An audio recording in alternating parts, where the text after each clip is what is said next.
خطبہ نمبر 167 آپ علیہ السلام کے خطبے کا ایک حصہ ابتدائے خلافت کے دور میں۔ بسم اللہ الرحمن الرحیم۔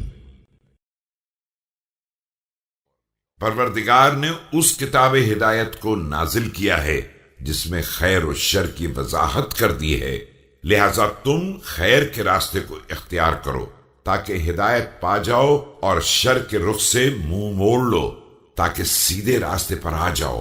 فرائض کا خیال رکھو اور انہیں ادا کرو تاکہ وہ تمہیں جنت تک پہنچا دیں۔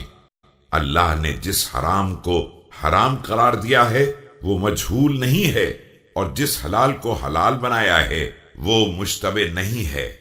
اس نے مسلمان کی حرمت کو تمام محترم چیزوں سے افضل قرار دیا ہے، اور مسلمانوں کے حقوق کو ان کی منزلوں میں اخلاص و یگانگت سے باندھ دیا ہے۔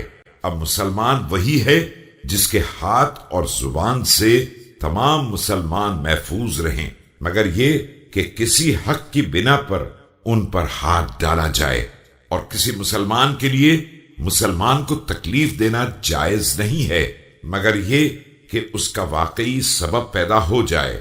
اس امر کی طرف سبقت کرو جو ہر ایک کے لیے ہے اور تمہارے لیے بھی ہے، اور وہ ہے موت۔